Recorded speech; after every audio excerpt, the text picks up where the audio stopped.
शिव पुराण के अनुसार प्राचीन काल में चित्रभानु नामक एक शिकारी था। जानवरों की हत्या करके वह अपने परिवार को पालता था। वह एक साहूकार का कर्जदार था, लेकिन उसका ऋण समय पर ना चुका सका। क्रोधित होकर साहूकार ने शिकारी को शिव मठ में बंदी बना लिया। संयोग से उस दिन शिवरात्रि थी। साहूकार के घर पूजा हो रही थी, तो शिकारी ध्यानमग्न होकर शिव संबंधी धार्मिक बातें सुनता रहा। चतुर्दशी को उसने शिवरात्रि व्रत की कथा भी सुनी। शाम होते ही साहूकार ने उसे अपने पास बुलाया और ऋण चुकाने के विषय में बात की। शिकारी अगले दिन सारा ऋण लौटा देने का वचन देकर बंधन से छूट गया। अपनी दिनचर्या की भांति वह जंगल में शिकार के लिए निकला, लेकिन दिन भर बंदी गृह में रहने के कारण भूख प्यास से व्याकुल था। शिकार खोजता हुआ वह बहुत दूर निकल गया। जब अंधेरा हो गया तो उसने विचार किया कि रात जंगल में ही बितानी पड़ेगी। वह वन एक तालाब के किनारे एक बेल के पेड़ पर चढ़कर रात बीतने का इंतजार करने लगा। विल वृक्ष के नीचे शिवलिंग था, तो विल पत्रों से ढका हुआ था। शिकारी को उसका पता न चला। पड़ाव बनाते समय उसने जो टहनियाँ तोड़ी, वे संयोग से शिवलिंग पर गिरती चली गई। इस प्रकार दिन भर भूखे प्यास शिकारी का व्रत भी हो गया और शिवलिंग पर बिल पत्र भी चढ़ गए। एक पहर रात्रि बीत जाने पर एक गर्भिणी हिरनी तालाब पर पानी पीने पहुंची। शिकारी ने धनुष पर तीर चढ़ाकर जो ही प्रत्यंचा खींची, हिरनी बोली, मैं गर्भिणी हूँ, शीघ्र ही प्रसव करूंगी। तुम एक साथ दो जीवों की हत्या करोगे, जो ठीक नहीं है। मैं बच्चे को जन्म देकर शीघ्र ही तुम्हारे समक्ष प्रस्तुत हो जाऊंगी, तब मार लेना। शिकारी ने प्रत्यंचा ढीली कर दी और हिरनी जंगली झाड़ियों में लुप्त हो गई। प्रत्यंचा चढ़ाने तथा ढीली करने के वक्त कुछ बिल्व पत्र अनायास ही टूटकर शिवलिंग पर गिर गए। इस प्रकार उससे अनजाने में ही प्रथम पहर का पूजन भी संपन्न हो गया। कुछ ही देर बाद एक और हिरनी उधर से निकली। शिकारी की प्रसन्नता का ठिकाना ना रहा। समीप आने पर उसने धनुष पर बाण चढ़ाया।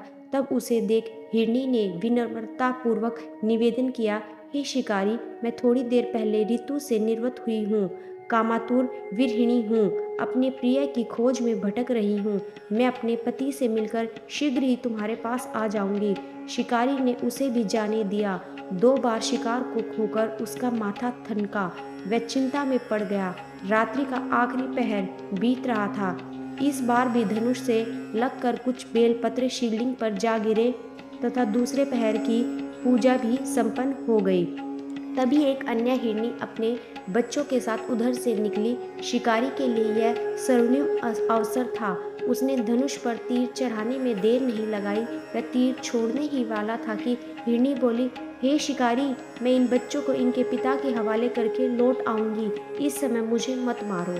शिकारी हंसा और बोला, सामने आए शिकार को छोड़ दूं? मैं ऐसा मूर्ख नहीं। इससे पहले मैं 2 बार अपना शिकार खो चुका हूँ। मेरे बच्चे भूख प्यास से व्यग्र हो रहे होंगे। उत्तर में हिरनी ने फिर कहा, जैसे तुम्हें अपने बच्चों की ममता सता रही है, ठीक वैसे ही मुझे भी। हे शिकारी, मेरा विश्वास करो, मैं इन्हें इनके पिता के साथ छोड़कर तुरंत लौटने की प्रतिज्ञा करती हूँ। हिरनी का दीन स्वर सुनकर शिकारी को उस पर दया आ गई। उसने उस मृगी को भी जाने दिया। शिकार के अभाव में तथा भूख प्यास से व्याकुल शिकारी अनजाने में ही बेलपत्र पर बैठा बेलपत्र तोड़ तोड़ कर नीचे फेंकता जा रहा था। पौ फटने को हुई तो एक हष्ट पुष्ट मर्ग उसी रास्ते पर आया। शिकारी ने सोच लिया कि इसका शिकार वह अवश्य करेगा। शिकारी की तनी प्रत्यंचा देखकर मृग विनीत स्वर में बोला, हे शिकारी, यदि तुमने मुझे पूर्व आने वाली 3 मृगियों तथा छोटे छोटे बच्चों को मार डाला है, तो मुझे भी मारने में विलंब न करो, ताकि मुझे उनके वियोग में एक क्षण भी दुख न सहना पड़े। मैं उन हिरनियों का पति हूँ। यदि तुमने उन्हें जीवन दान दिया है, तो मुझे भी कुछ क्षण का जीवन देने की कृपा करो। मैं उनसे मिलकर तुम्हारे समक्ष उपस्थित हो जाऊंगा। मृग की बात सुनते ही शिकारी के सामने पूरी रात का घटना चक्र घूम गया। उसने सारी कथा मृग को सुना दी।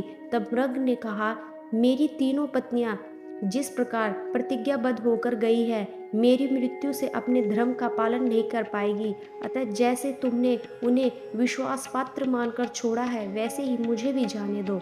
मैं उन सबके साथ तुम्हारे सामने शीघ्र ही उपस्थित होता हूँ। शिकारी ने उसे भी जाने दिया। इस प्रकार प्रातः हो गई। उपवास, रात्रि जागरण तथा शिवलिंग पर बेलपत्र चढ़ने से अनजाने में ही पर शिवरात्रि की पूजा पूर्ण हो गई। पर अनजाने में ही की हुई पूजा का परिणाम उसे तत्काल मिला। शिकारी का हिंसक हृदय निर्मल हो गया, उसमें भगवत शक्ति का वास हो गया। थोड़ी ही देर बाद वह मृग सपरिवार शिकारी के समक्ष उपस्थित हो गया ताकि वह उनका शिकार कर सके।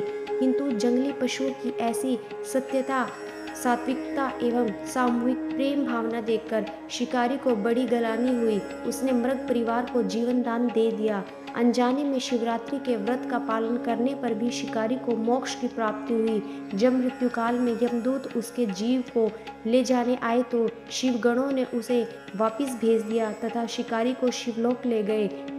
शिव जी की कृपा से ही अपने इस जन्म में राजा चित्रभानु अपने पिछले जन्म को याद रख पाए तथा महाशिवरात्रि के महत्व को जानकर उसका अगले जन्म में भी पालन कर पाए। आपको महाशिवरात्रि की ढेर सारी शुभकामनाएं।